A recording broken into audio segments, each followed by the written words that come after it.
Suspicion that things here are not as they seem. Oh, reassure me. Why do I feel as if I'm in too deep? Oh, I'm laying for some way to show them I'm not what they see. Oh, I have done wrong. How do I did I thought needed be done? I swear.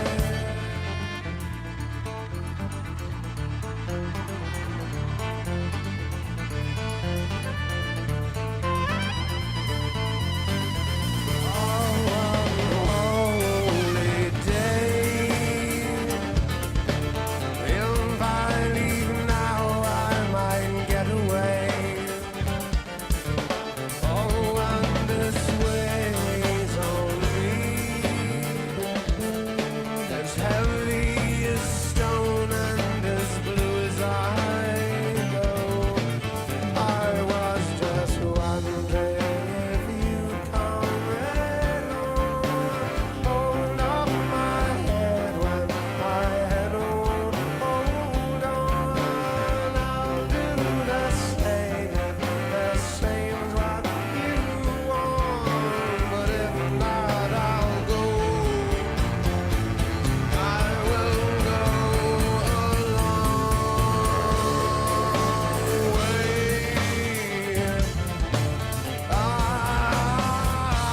From that fool's mistake, and now forever pay. No run, I will run, and I'll be okay. I was just wondering if you'd come and hold up my head when my head won't hold on. I'll do the same what you want, but if not, I'll go. I will go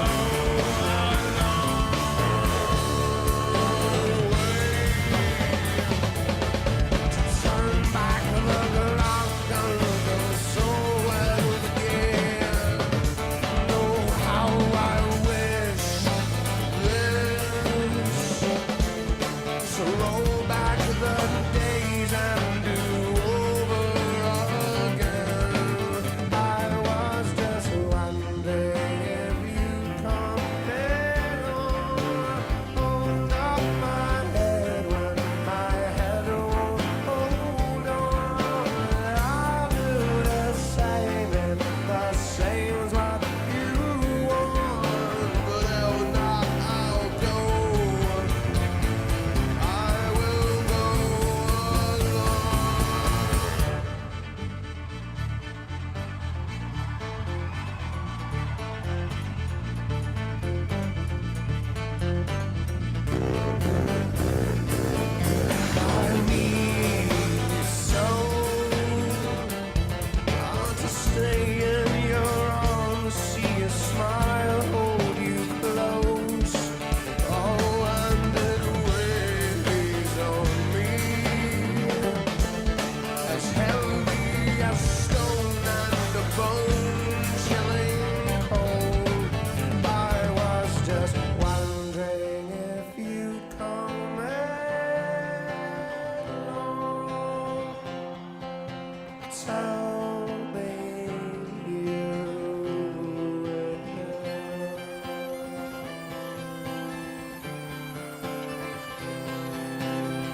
It's your boy Concert Viz 34 back at home. What up? What up? It's your boy Concert Viz 34. Yep, so your boy Concert Viz 34 coming to you here. What up? What up? It's your boy Concert Viz 34.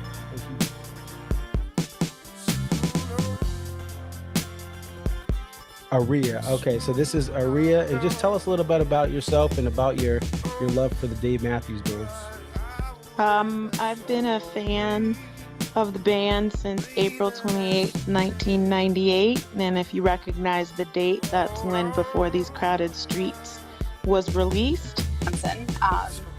Alpine is definitely a better venue than Summerfest, but we'll take it.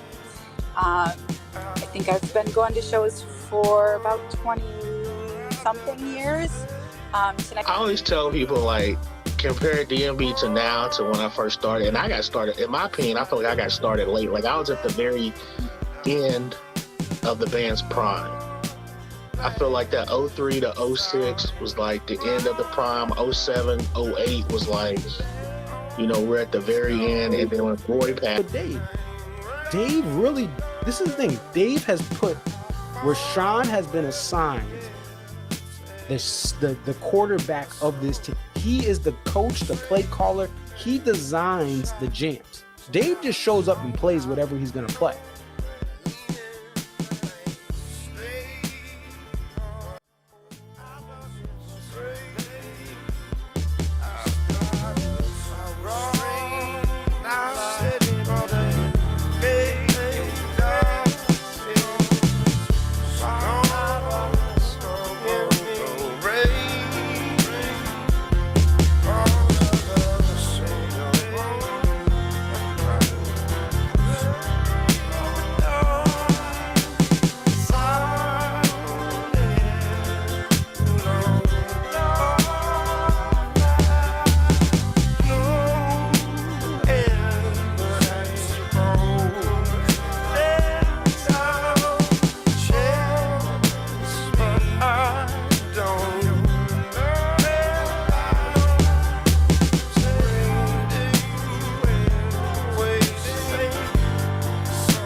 What up? What up? It's your boy Concert Viz 34, and I am back at it again.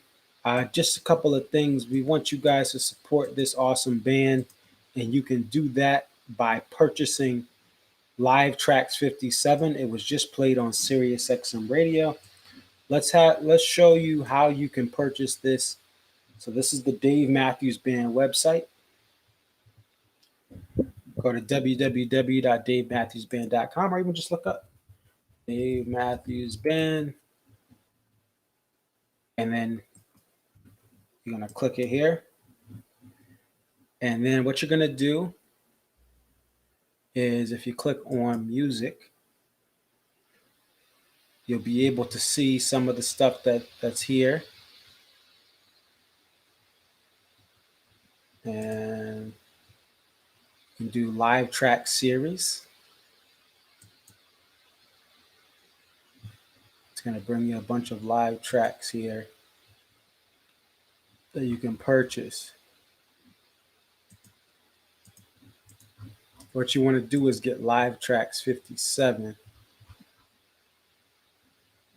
Actually, let's go to the home page. Actually, if you go to the home page and go to the store, my fault, guys. Go to the store and you can buy it right here. Unlock 10% off with your order.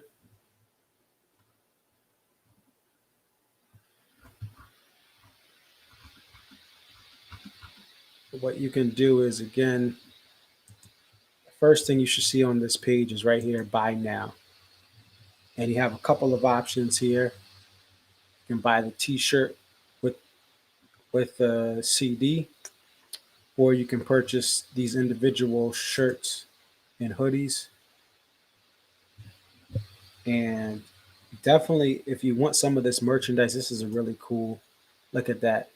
I mean, even if you didn't go to the show, this hoodie's pretty cool. It's got the Dave Mathews Band logo, Fire Dancer CT 98. It's a pretty cool hoodie. Same with the shirts. You can get the bundle. Now, there's a couple ways you can buy this thing, right? So you can do CD, 16-bit. You can do MP3 quality, which is going to be one of the lower 320 I think that's kilobytes per second. In the FLAC lossless, that's like your high definition TV version of this. I have a couple lossless live tracks and they sound amazing. I highly suggest the lossless for $15.99. You can add it to your cart. And if you want the MP3 or CD, those are right there as well. And that's how you can buy it. And we're going to talk about this live tracks here. And Mike says, what show is next for you? My next show is going to be Mohegan Sun Arena for 2 nights, and then MSG Night 2. That'll be the end of my tour. And let's actually get to this show that we just heard on Sirius XM Radio. The cool thing about this is Live Trax 57 officially was available today. You could pre-order it, right, for the last month or so. But if you wanted to download it, you could download it today. And it comes out on New Music Friday, which is now the day that things come out in the music industry. And SiriusXM decided to stream this thing starting at 8 p.m. It just ended around 10:20 Eastern time. So it's awesome because this has never been done. You pretty much had to purchase the live tracks to hear a live tracks when it came out. You couldn't stream it, you couldn't do anything. And they've always tried to do that so you can purchase that physical product or that digital product directly from the warehouse store, which helps that money goes directly to the artist. It's the best way to do it. And D&B has done that. Hey, we'll get you this thing direct. And for a while, it's going to be, you can't stream it on Spotify. Maybe years before this even gets to Spotify or other platforms. But they decided to use Sirius XM Radio, D&B Radio Channel 30 to stream this thing. And it sounded awesome. I listened with these headphones. And I also listened to some of it with my speakers, my in-home speakers that I use for sound and music. And both of them sounded awesome. I know some people listen to the Friday Night Concert series. This, when they actually do a show that's already been done, it's already been post-production, it sounds much better than what you get from a live mix that's then transferred to the Sirius XM mix that's then transferred to you guys at home, to me at home when we listen to the live shows. But we're going to have a guest in a little bit. Probably in a couple minutes, we'll have him join. His name's Dino. He lives in my home state of Connecticut as well. And he was at this show. So we'll talk to him. But I just wanted to go over a couple of things that stood out to me here. The Heartbeat intro after Seek Up, which was the song debut. I didn't know this was the debut of the Heartbeat intro until this announcement came out, about in the last month. But the Heartbeat intro was amazing. The Ultimately, overall, you have, to me, the best recordings of Before These Crowded Streets. Uh, I mean, I think they nailed it in 98, 99, 2000 better than they did over time. One of the things about D&B, in my opinion, is I feel like they sometimes self-sabotage the best parts of their music. For instance, if we zoom into this set list, when you look at PNP and Rapunzel, when you look at Don't Drink the Water, the tempos from these older versions is better in 98 than it is by the time you get to 2008, right? The tempo is slower. It has an acoustic percussive feel. And the best thing about Dave Matthews Band is the acoustic percussive feel that they had. Um, and at this point, I was 7 years old when this show was about 20 minutes from my house being played. But I never got to experience this version of the band. That's why we're going to talk to Dino. But the Don't Drink the Water, one of the things about this Don't Drink the Water and the older versions of it, it actually is better because they build up to the end, which is the climax. I do not like the new versions of Don't Drink the Water where it's loud from the beginning. This song is about taking people's land. And the way the land was taken, they didn't come off the Mayflower, right? And just say, all right, give me all your money. No, they came in quiet and, hi, how you doing? And, oh, let's interact. Let's do all this stuff. And then over time, they ended up taking the land. Not that that's, I'm encouraging. It is what it is, right? Let's not get into that. But the point is the version from this show and from the older shows from 98, 99, even the Leave Me Prayings in 97, they build up. And I don't like how Tim plays the harmonics. I don't like how loud everything is at the beginning now, because it's actually more fuller when you have the bass line and when you have Carter's drums really being the primary things you hear, with the occasional Leroy Moore coming in and out, and the violin. To me, it's fuller when the bass and the drums are really carrying a song like Don't Drink the Water. And then you can add in stuff at the end when the climax hits. But I really like that. This was the first Grammy ever at the Meadows Music Theater in Hartford. And they started playing here back in 95. So it took a couple years for the first Granny was played. And Dave actually mentions, by the way, this song is Granny at the end of it. Two-step is amazing. One thing about this two-step, the year before this, Jeff Coughlin made his debut with the band. And after that same show, you have a banjo in two-step, in a banjo in 41. And these were like all time, to me, top-notch versions of those songs, as the Flecktones were openers that year. And I love how Dave in 41 and two-step for this show, it's like people came last year, oh man, how are they going to top this Flecktones 41 and this Flecktones two-step? And Dave and the band, they do a heck of a job without those supporting acts that add so much more color to the song. These are great versions of 41 and two-step. Now, I will say, I thought I heard Boyd make a little bit of mistake at the beginning, but outside of that, the two-step's amazing. And then the other thing I want to point out is and actually, Dino, if you can hear me, if you want to start to get on, now, if you want to join the audio now, because we're going to bring you in just a moment.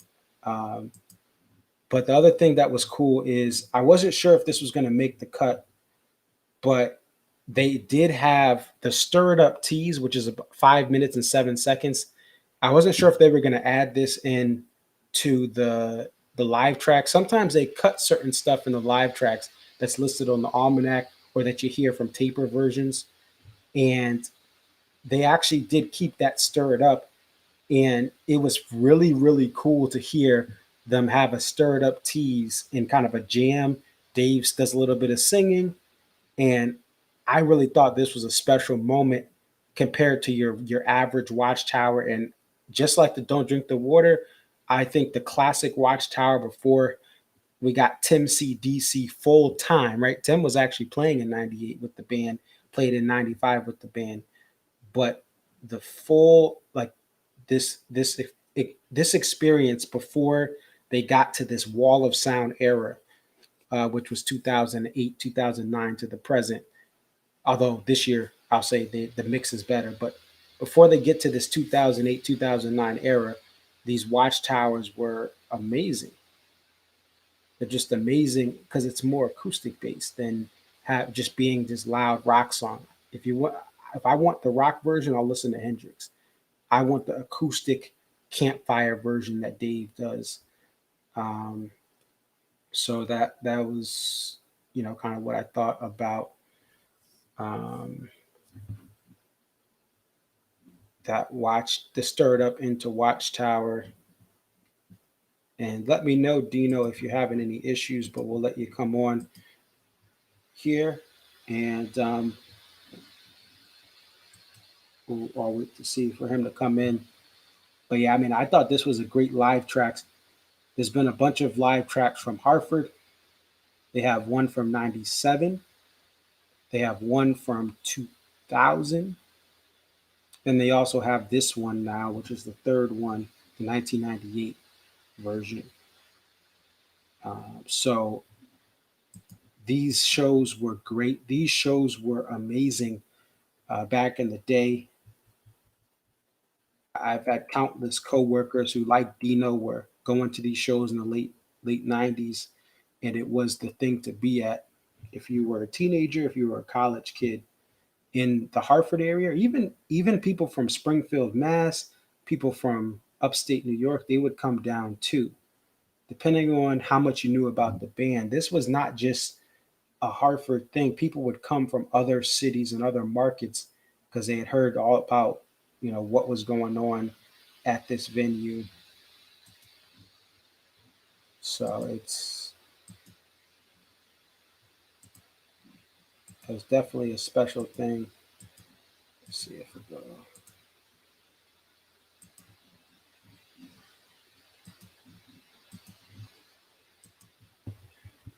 So I'm going to try to get this to you again, Dina.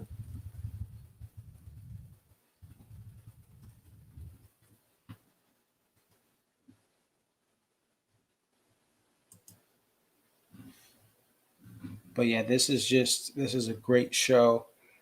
And to me, I just thought it was cool that they had this on both Sirius XM, and then you could make the purchase. And this will be something that I'll be listening to as well with the digital copy of it that I have. So it's nice. It's nice that they did this. This was a good live tracks that they selected.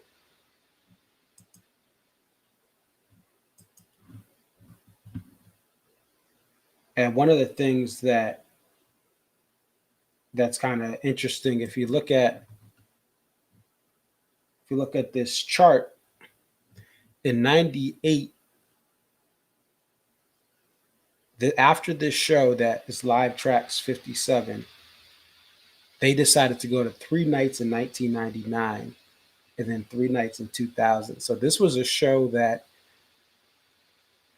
was a 2-night stand, the first 2-night stand ever in Hartford. They did a single show in 97, 96, and 95 respectively. And then they went to 2 in 98, 3 in 99, 3 in 2000. And just was the beginning of great things. So let's actually, what we're going to do now is, in a moment, I'm going to bring on Dino, but I just want to introduce him. He is a Dave Mathews Band fan. This was his first show, Live Track 57. He has been to over 300 Dave Mathews Band shows between 98 and present. He'll be at show number 350. And when it comes to Mohegan Sun Arena, night 1. So, ladies and gentlemen, let's bring on Dino. Dino, how you doing today? Good, Marcus. How you doing, buddy? I'm doing well, better than I deserve. Happy Friday. Happy Friday. All right, so we just want to pick your brains a little bit as a DMB veteran and as someone who was at this show. Just tell us a little bit about how you ended up going to this show in 1998. One of my high school buddies was a big fan, and he, mentioned he was going to the concert and said if I wanted to come along. I said, sure. That's awesome. And I know I have some former employee friends and people I know that are a little bit older than me that this was the thing to do in downtown Hartford. What was your first reaction as you began to walk into the parking lots, as you enter the venue, as you hear the music? Well, in typical Hartford fashion, I think I had a few too much to drink that day. So, I was having a good time and went into the show and really didn't know much about the band. Was on the lawn and from the beginning of that first song, they had me hooked. That's awesome. And now, were you able to listen tonight to the show on Sirius XM? I did. I listened. We had it streaming onto our TV, and it sounded great. But I've heard it many, many times because it's been on the hub by one of the tapers for a long time now. So, and I definitely had a old school CD version of it as well. Oh, nice. Yeah, and that's what's awesome about the community is these, there was access to this, for years, but now we get from the soundboard. Was there anything, even just going back to the first time you even heard the taper version of this, was there anything from this show that stood out to you listening to it that maybe that night you didn't pick out? I'm sure there was a lot of things that I didn't pick out that night. Listening to it over and over again, Say Goodbye was the one that really, that intro with Leroy and Carter was absolutely amazing. I love the Stone, great song as well, but Say Goodbye for sure was what stood out. That's awesome. Yeah, and it was a great, again, just display of listening to it tonight, the great brilliance of Carter on the drums, and then Leroy just being able to, with his diaphragm and his lungs, bring out so much emotion into that saxophone there. And at this show, so the show's over, you leave the show.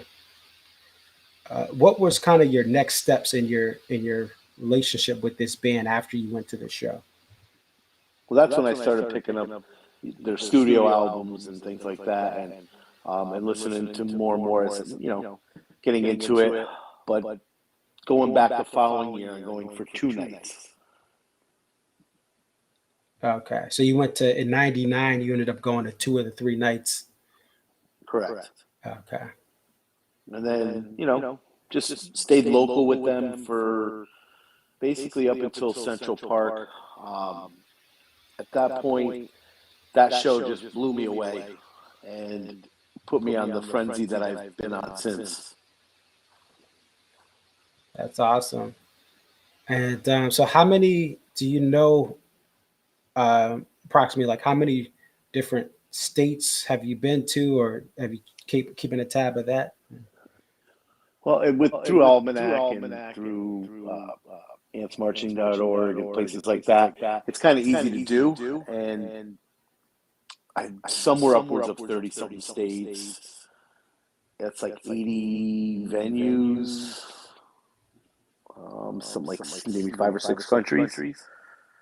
Oh, wow. And it's been quite an amazing trip. And as far as outside of the leaving the United States for other countries, any differences that you've noticed between the crowd, between the way the band plays, what they play? For my out of the country would be Europe is where it's different. I've seen them in Italy, Netherlands, and Belgium. the crowds are quite different. They're definitely more quiet, respectful at a show versus here. It's a little more rowdy, and we've heard that many a times. The difference between Europe and the United States for shows and stuff like that. But they brought me to places that I may have never gone to. That's awesome. And I know, again, just growing up in Hartford, having some coworkers, having some friends that are, were going to more shows back in the 90s. Some of them have tapered off because of family. Some of them have tapered off because of the changes in the band. Were there any times where, because of how the band has changed, you felt like maybe you wouldn't go to shows, or you weren't happy with the direction of the band at all? The first time I really felt that was going into 2019. I am not as big of a fan of their newer albums, and it just changed. It's just not the same as it was. 2019, there was a lot of shows that I didn't really enjoy. Okay. It was the least probably I went to since 2003, being just a couple of shows then, and I did 9 in 2019, and that's a low number for a year for me. Gotcha. Well, yeah, I would think that if you've been over 300, that's a down year. And then we want to talk to you about, obviously probably one of the biggest, or the first biggest change of the band, which is the passing of Leroy Moore. What was it like going to these shows after his death, in what would become the big whiskey era of the band? Well, first I went to the first show after the funeral, which was at the Gorge. And that had to be one of the most amazing moments. Sad, obviously, but those 3 shows at the Gorge were emotional. Everything about it was amazing. I'm sure you've heard the stories. But up in the lawn, they had people with the glow sticks, and they LEROI. They spelled it out with glow sticks, and the band saw it, and everyone was chanting Leroy, and not a dry eye in the house. And the band was on stage, quiet, just kind of walking around, listening to the crowd with tears in their eyes. And then they ended up doing the 34 with a montage of photos of Leroy in between the first set and the encore. And it was absolutely amazing. And then after that, I really enjoyed the years from 2009 to say right up to 2016. Gotcha. Yeah, and then before we get to life after 2016, did you notice between 09 to 2016, did you notice any of the kind of things between Boyd and the rest of the band, as far as like a disconnect in the sound and the spirit? Was there anything you noticed in that time frame? I would hear the stories and see what people were talking about on message boards and different social media groups and things like that, but I've just thought of it maybe as I'm getting older. But then you started to see it, I feel bad, I wish it didn't turn out that way, but gotta make smarter choices in life, Yeah, and definitely, regardless of even the different things outside of the music, he was a fiddle player that had a lot of injuries, almost like a running back, between those surgeries and everything, the amount they toured. Now, 2016 ends, they do Concert for Seville and Dave and Tim in 17. How has the violin leaving the band impacted you, as far as when you go to shows, how you feel about booking more shows for seeing the band live? I will say this year I felt the shows were definitely more energetic. A lot of fun. He obviously missed concerts due to COVID, and you just want that vibe again. And I think that's why I did more shows this year than I did in 2019. Um, but as far as violin goes, I miss it tremendously. I have a lot of respect for Buddy, especially after the Gorge this year. It's not the sound that I'm in love with. I wish, the fiddle was still there. Gotcha. Okay. And you said as well the pandemic kind of triggered you to go to more shows this year.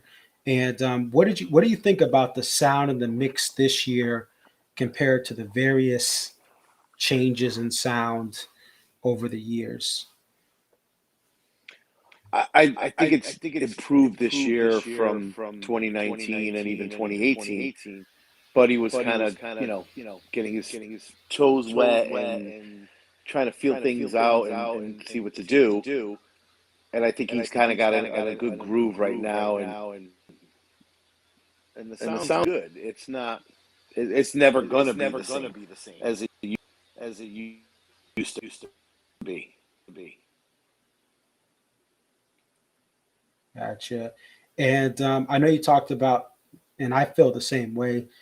Some of the new albums to me, I haven't been as happy with when those songs are flooding.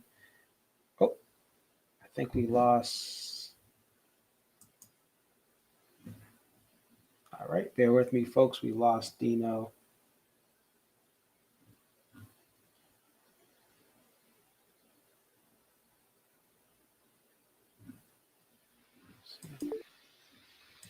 Oh. Hello, Dino. Hello, Dino. Can you hear us? I'm back. It just Okay. reloaded. Terrible internet. Oh, no worries. Terrible internet. Yes, I just want to talk about. I feel the same way with some of the newer albums, especially there's a lot of songs that have made it live I don't like, but I found personally I love some of the newer music from this year. What do you think about some of the newer songs that came out this year for the first time? How do you like some of those songs?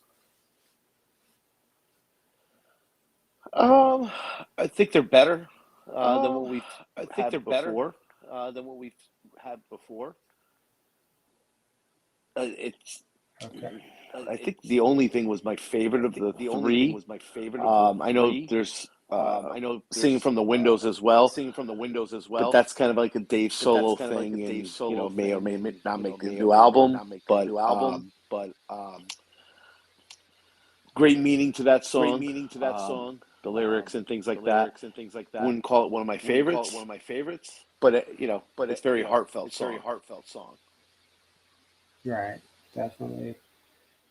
And then as far as if you had the choice to have them stop making music or continuing to make new albums, what would you prefer from this band as far as moving forward? I would love an album with a lot of the songs that didn't make an album more from like 2004 era, like Shotgun, Crazy Easy, Sugar Will, Good Time. Put those onto a studio album and tour with that. That would be pretty amazing. I agree. A lot of good music that's been just left on the shelf. Oh, absolutely. No, I agree, and I feel like some of the Dave is almost his own worst enemy. Some of the songs they've scrapped over the years are to me some of the best songs. Even as I listen to them hundreds of times in my, from the live shows, even the the Batson sessions, the Lily White sessions too. I really feel like there's a lot of great songs that Dave doesn't feel confident about, or just decided, hey, we're not feeling this song. That I think those are some of his best songs. So I would love to see a compilation, if whatever they want to call it, a compilation album of busted stuff, or they title it this and they add those songs, I would love to see that. So I agree. There's so many too. I mean, Break Free. I really liked Blackjack. Yeah. Just quite a few out there that could be put onto an album, and they can make it their own. And with the new makeup of the band and everything, and just I kind of feel like Sugar this year. The couple times I've heard it live, they've worked on it in the studio, and I believe that's going to be on the new album. That would be my guess.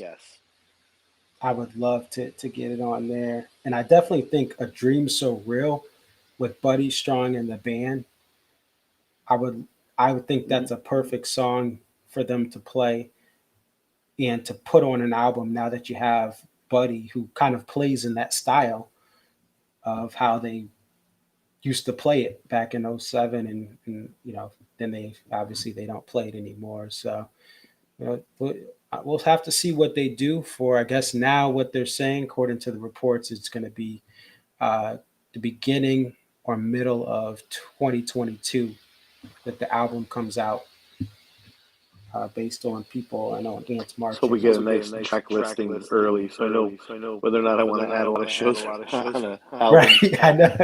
album year. That's honestly, that's probably one of the toughest things, because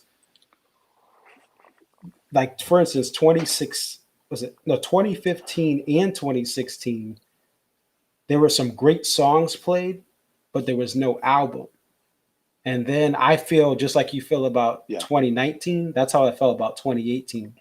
2018, they stopped playing all the fun songs from their experimenting, and then they started playing like the That Girl Is Used, the She's, and it really kind of put a damper on the tour, because the songs that they ended up actually releasing and playing so much, I would say about 2/3 of them weren't, to me, songs that I want to go to these. I want to go to SPAC because I went to SPAC that year, but it was great. But it was like, do I want to go to all these venues, pay for all these hotels, and they're playing these songs I don't like? So I think now for me, it's pick and choose the venues that I really like to go to. And obviously, Gorgeous is something I never miss. And back. But as far as a lot of one-offs, and a lot of the one shows actually were really good this year as far as set lists go and things, but I'm not going to go for one show in Burgettstown or one show in Blossom, things like that. I try to hit a two-night venue, things like that.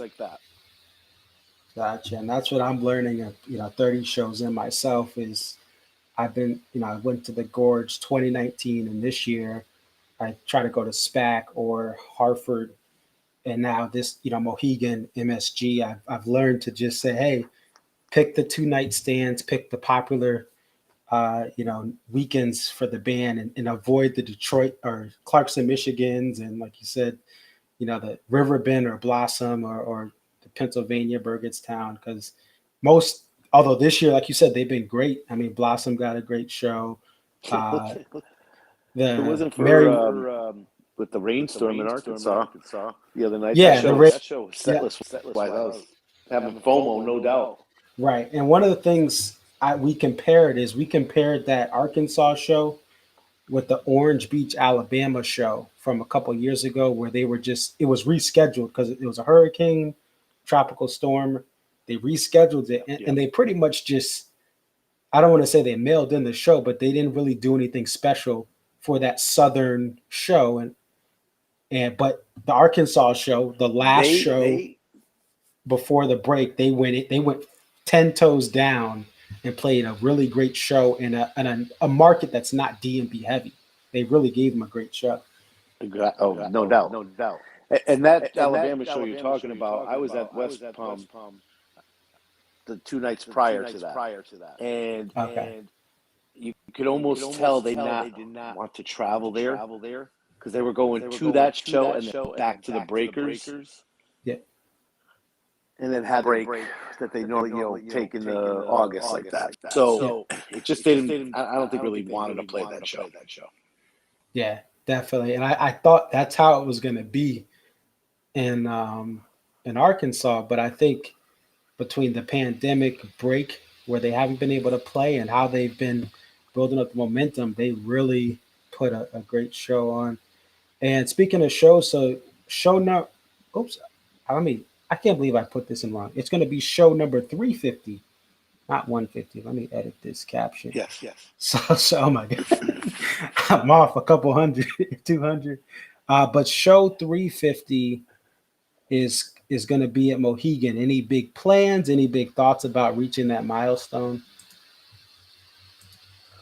No, we're going with a bunch of friends. We're gonna have some dinner up there before the show, and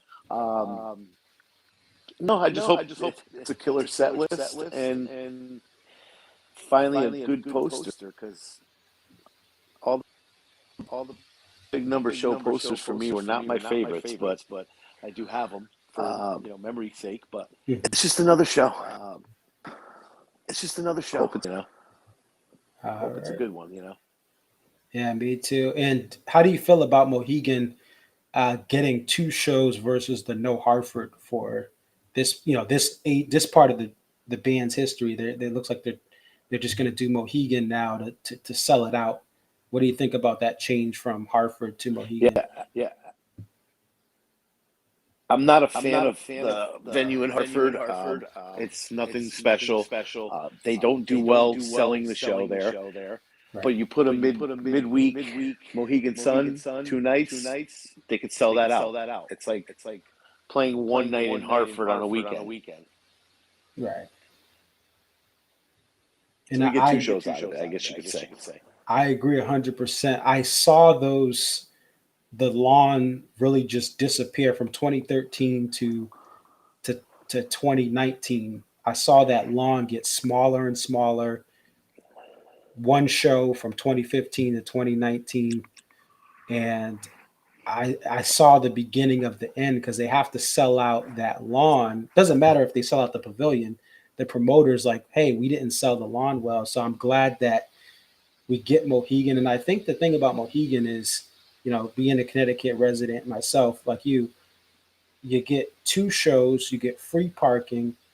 The worst seats, I've been up there at the back of Mohegan. The worst seat at Mohegan is still a very, very solid seat. And after the show, if you want to go and gamble, if you want to grab donuts, if you want to grab a drink, there's so much to do after the show or before the show that's just very relaxing. It's a nice change of pace, because I can always I can tailgate at SPAC, I can tailgate at Mansfield, but it's nice. It's nice to have that kind of casino feel, that there's so much to do to keep you occupied before and after the show. So I'm looking forward to it. I know some people, we look some of the forums we're in on Facebook, some people are upset, some people are happy, but I'm definitely, I like this idea of Mohegan getting two shows. It's better than no shows. So we'll have to see what happens for the shows in November. Early in my years of going to shows, I always thought the arena shows were some of the indoor for sound, and MSG shows were you're able to label those as epic. And the outdoor venues, it's specific, Alpine, Red Rocks, the Gorge, things like that. Those are the places you really want to see an outdoor show, but I get the atmosphere of tailgating and all the other things that go along with it. But there's to be said for arena shows and the sound and the energy. Absolutely. And I think people think because it's an amphitheater that it's just better. Some people say, oh, I don't like the arena. But if you're not, like you said, if you're not at Alpine, if you're not at SPAC or the Gorge, a lot of these venues haven't changed their speakers out in 20 years. So you can be in the lawn at some of these shows and it really does not sound that good. Where the arena shows, you have no rain, you have no wind. For some of the people I know who are audio engineers, the fact that you don't have to deal with the elements, and MSG, I know it'll be my first Dave show there coming up this year, but I've been to Billy Joel, and I've seen a couple other bands there. at MSG, there's just no other arena like that. So I agree. I think the sound, even the 2018 tour, the winter tour, the sound is better at those arenas. I think people mentally, because they're not tailgating, because they don't feel 70 degree sunset, I think some people are just mentally it changes how they feel about the sound in the band, but it really is better indoors. So I love indoor shows. I think they're a lot of fun, and the sound can just blow you away. absolutely. All right. Any other thoughts? Any other as far as the band, as far as this tour? Or I'm just looking forward to the next 4 shows that all local, and then get ready for next year. See what's going to be on the table for next year. all right. Well, hey, Dino, we really appreciate you giving us your perspective as a veteran, and we wish you the best for show 350 forward. We hope you have a good night. Yes, and thank you for having me on, bro. I appreciate that, and let's try to meet up in Mohegan. Absolutely. I'll hit you up on behind the scenes. Take care. You got it, my friend. Take care. All right. All right. So that was Dino F. And again, 350 shows. He'll hit that 350 mark at Mohegan. And great to get perspective from him, someone who stayed going to shows throughout the times. So let's get to some of the questions here. And is there a difference? No influence from Lily White. So here's the thing with Lily White, right? I believe that from a production standpoint, he's a genius. Even I think about Peter Gabriel and some other acts that he's performed. I mean, he's produced for. There is a certain level that Lily White can make things sound better. But I think one of the things about the band, and I saw it with Away from the World, Lily White made that album sound amazing, right? His job is to make the best album cuts. But one of the things with no Lily White or having Lily White is there's still an element of, is this song going to hit live?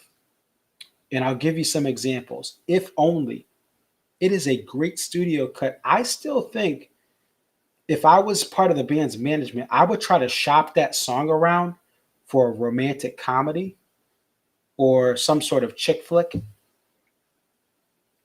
or some sort of Netflix show where there's some sort of montage of, if only I can have you just the way I want you, like some sort of arc that builds up to the characters, like, he's the one that got away, or he's the one that got away. That song is great studio wise. My thing is, it does not sound great live. When they try to bring that to a amphitheater or an arena, it does not translate. So that's the thing about Lily White is his influence, it can stretch to the studio cuts, but it doesn't always translate live. Mercy, Gaucho, great studio cuts. I don't like them that well live, except the Dave solo or Dave and Tim Mercy. Full band Mercy, trash. But he also did help put together Drunken Soldier, which did translate well.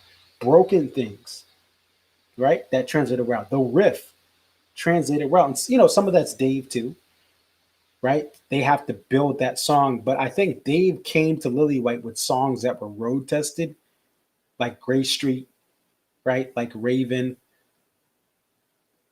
I agree, Dino. Monkey Man should definitely be played live. And I've always wondered how that would translate. I think it would be an awesome song. But Monkey Man is also an example of how Lily White is able to take what the band did, and make it an awesome studio cut, right? The Lily White sessions where you're having Monkey Man, even Build You a House. Build You a House was in the Lily White sessions and never made it. They were playing, they had been playing and messing around with that song on tour. There's a tease of Build You a House on, I think, one or two of the live tracks. But the Lily White sessions was great. And I would love to hear Monkey Man live. And it's just, again, I wonder why the band hasn't even tried to test songs like that. And I think some of it may have to be with a song like Monkey Man at this point may remind them of Lily White. And they had a falling out. They came back together in 2012. He was at my first show, May 25th, 2012. Steve Lillywhite was there in Hartford Night 1, and Dave shouted him out. And then they had a falling out. I think it was around 13 or 14. They do Come Tomorrow with other producers. Lillywhite's on Twitter saying some stuff. And the thing is, Lillywhite wasn't wrong about some of the stuff he was saying about the band. He didn't spell Leroy's name wrong, which is a huge disrespect. But I really think that a lot of what Lillywhite can do stuff in the studio. He can make, right, as this band's aging, he can put great makeup on the band in the studio, but it's up to the band to be looking fine out in the streets with no makeup on, right? he can do the angle for Instagram for this band, right? He can make them look very, very attractive, make a thirst trap on Instagram for the band, but the band has to make itself look good. They have to, make themselves look good on stage. But I think the band, I think this year it's been a great year. Let's see. One of the other things, I think there'll be guests this year. To be honest, it's all about what is Government Mule doing. The one guest I thought that was possible was, you have Warren Haynes, who's always not. It depends on if he's in his. He's in Westchester County, I believe. He's about an hour outside of the city. Oh, Collective Soul. Good in studio, but not so much live. I love Collective Soul. They had the intro song on NHL 2001, Falls on Me. That's the one Collective Soul song I know. And I guess they're not good live, but yeah, their studio cut of Falls on Me is amazing. Yeah, and that's the thing is there's bands like that too. I think to me the Bravery are the same way. If anyone knows the Bravery had some songs, and I heard them my first ever show at the Meadows, first real show at the Meadows. I went to some church rally with my parents when I was a kid in the 90s, and I don't count that. But anyway, I went to Lincoln Park Project Revolution, and the Bravery were one of the openers, and they were not good live, and they kind of fell off. They had a couple of hit studio cuts, and then they fell off. So Dino says Warren and Dumps will most likely be there. Of course, Dumps Funk, maybe Robert Randolph. Robert Randolph, I think he's touring. So I don't know. He's going to be touring because he's actually going to be in Connecticut. He's going to be at, if you know, Infinity Hall, Dino. He's going to be at Infinity Hall.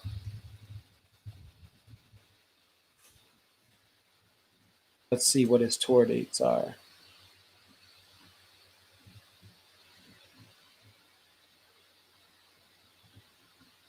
I think there's more shows. November 23rd. Would love to see Dream. Yeah. I was fortunate enough to get that, and it was my third show in 2013 when they weren't really playing it that much. But yeah, Dreaming Tree is amazing. So you're going to your first first MSG show. Yeah, MSG, I'll say this. I've seen, to me, here's some of the shows. Harrisburg, Pennsylvania, November 5th.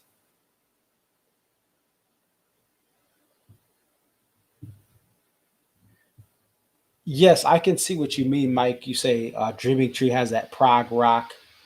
Yeah,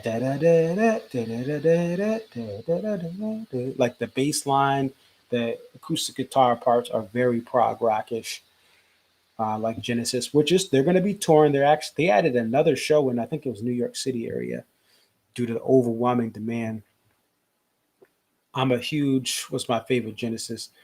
Um, I mean, the Gabriel area is special for the journey they take you on, and the Phil Collins era is great just for they give you just high energy songs, deep, dark, like House by the Sea, Misunderstanding, Turn It On Again. It reminds me a little bit of Dave Matthews Band, just the energy you get from a What You Are, right? From a Fool to Think, those everyday songs, from a Stone. That's what I love about the Phil Collins era. But I do appreciate the creativity from the Peter Gabriel era of uh, Genesis, like Trespass. That whole album is just like it's a journey. It's a journey, but it's not to the point like the Gabriel era. Just it's to the point. Radio hits, more easy to be consumed by larger crowds. Anyway, I digress. What I was saying, are we going to get guests? Probably, yeah. Warren, Robert, I don't know. I don't know why it's hard to find. I thought Infinity Hall in Hartford said they were having him at some point. So I don't know. But we'll have to see. Robert Randolph. But I think Warren Haynes would be the most like I agree with Dino there because he's either in New York City or he's in North Carolina. He has two homes. His wife, by the way, is his manager. So they, I think that's how a marriage like that works. Dude's on the road so much. He's playing with all these different artists and he has government mule. But he's always doing these projects, jamming with different people. He's with Phil Lesh. He's been playing some shows with Phil Lesh at the Capitol Theater, Port Chester. So like I think that's how a marriage like that works. His wife is his manager, so she's on the road with him. But if he's in New York City, I mean, I wouldn't see why he wouldn't stop by. I think the big thing is though, why I think it's nice that New York City is the last stop. They can bring somebody in, and that's the end of the tour anyway. So if they test positive on Sunday morning after the show, well, Saturday was the last show. If they test positive on Friday, well, hopefully that doesn't happen. I hope, knock on wood. But I think that final show at MSG, that's when you can hope to have a guest or two, or I don't know. I just feel like once they get to that final show, they can just bring whoever on, whatever, who cares, because at that point, I mean, as long as everyone's okay, and I don't foresee anyone getting deathly sick from COVID, given that, this band has taken precautions anyway. But I think that's the big thing about guests, and that's why they didn't really have guests outside of the people that were quarantined. Because those, you got to remember, the people for the Gorge weekend, they didn't have a show for a while, and those artists all had to be tested as they came into the bubble at the Gorge, and they had to be separated from the other bands, right? As much as they could, right? Obviously, they had guests, but the Gorge guests, even before Carter and everyone found out about all that, those Gorge guests, Robert Randolph was showing his tests, on social media. So I think MSG is again an opportunity, and I think that I don't expect guests in Columbus. I don't expect guests in Grand Rapids or Mohegan. I just don't, because I think that they want to get all these shows played. And the reality is, whatever you think about COVID, if a positive test happens, they they have to stop, right? They have to. That's just the way it is. Whether you agree, that's just the way. For insurance purposes, for liability, they have to stop, right? So, because Dave doesn't care. That's the thing, is Dave doesn't care. He does not care. He's been taking selfies with all these people. Like he doesn't care. But anyway, yeah, I think that's your best bet. And then what else? I think that was all the questions and thoughts. But thank you again for being on, Dino and Mike.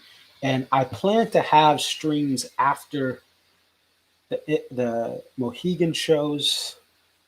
I still have to figure out work-wise what I'm going to do. The first stream for Mohegan, I have streams for every show. So Columbus, what are the next shows? But the Mohegan shows and MSG shows when I'm actually streaming will vary. But we have Dave has his Dave solo. I'm not going to be on 1024. That's just like a Dave solo. We can talk about that next. Oh, Robert Randall's playing tomorrow. Oh, it's tomorrow. That's what it is. I'm doing a wedding.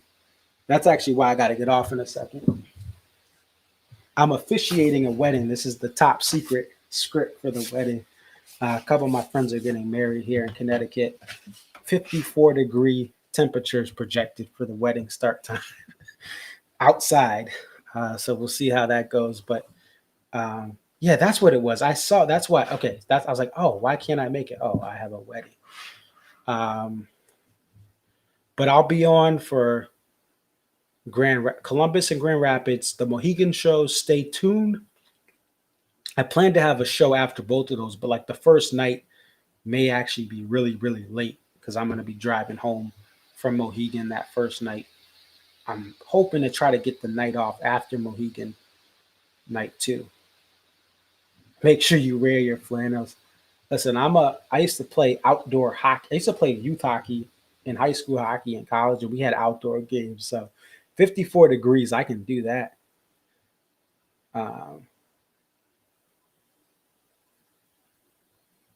Run DMC is going to be at the Wolf Den. One of my favorite Run DMC songs is Tougher Than Leather. The way they have all the alliteration and like I think it's one of the coolest exercises, one of the most underrated songs I think in hip hop evolution is Tougher Than Leather. That's awesome. I didn't realize Rev Run and DMC were going to be there at the Wolf Den. I know the Wolf. For those who don't know the Wolf Den, they're free concerts, so you can go to Mohegan, and that's what's awesome about that venue. They have free concerts when they're not having a big event scheduled. They'll have free concerts. They've had a Dave Mathews Band tribute band there in the parking garage. Mohegan Sun is if you're in New England or if you're visiting, it's an awesome getaway. Even living about an hour from the venue, it feels like I'm in a different part of the country. Not like 7 hours away, but it's a nice little escape from everything. Thank you, Mike. And actually, I'm going to log off, but Dino, it's been nice to have you on. Feel free to join in, provide your insight. It doesn't look like there's a lot of people here tonight. Oh, the last show you saw was Robert Randolph at the Wolf Den. Oh, that's funny. But yeah, Dino, if you want to come on, pretty much after every DMB show, I come on live. And the shows I go to, sometimes it's an hour, 2 hours after, depending on where I'm at. But not a lot of people tonight because typically people come on when there's a show. It looks like there's not. And you got the playoffs right now for baseball. I know some of the people like baseball that follow me. Red Sox, hopefully did they get eliminated?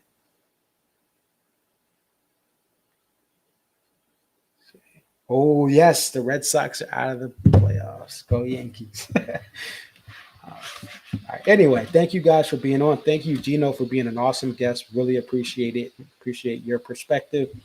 But I will be back again 100% for sure for Columbus, Ohio, November 5th. And, you subscribe. Thank you for subscribing. Yep, so you'll get the notifications. I'll be back November 5th. If something happens or if I'm inspired to come on before the 5th next week, I may have a show at some point, and you can always watch the replay. Thank you for you guys who are watching the replay. I know a lot of people do. I know at the Gorge, people were coming up to me and they said a lot of people watch that replay because they can't catch it live. So thank you guys. It's your boy Concept is 34. Definitely like, comment, subscribe. Other than that, I am out in just a second. And you guys have a wonderful night.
don't give up, you don't survive, give up.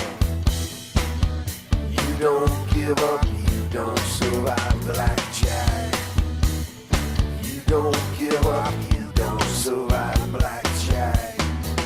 I got you in my hand. Track on the blackjack and tree, got the control. Moves I can chew, got you. Got to get him, you're so crazy. Like a tiger, and got to back. You don't give up. You don't give up. You don't survive. Give up. You don't give up. You don't survive. Blackjack. You don't give up. You don't survive. Blackjack. I got you in my hands.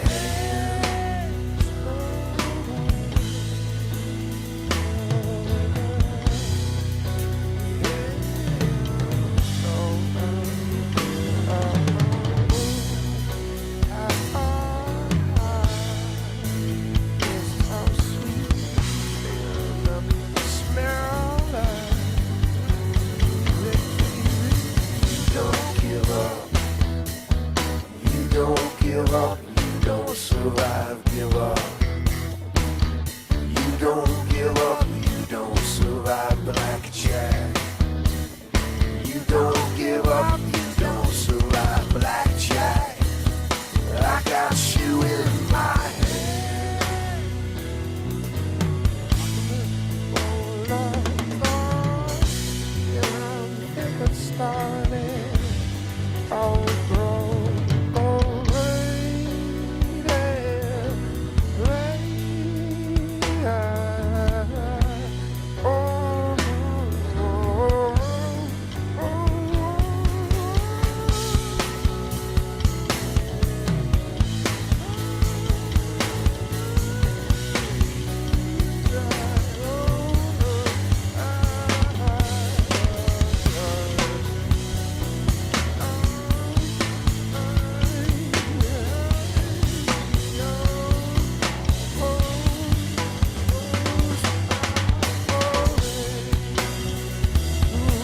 Friday day, and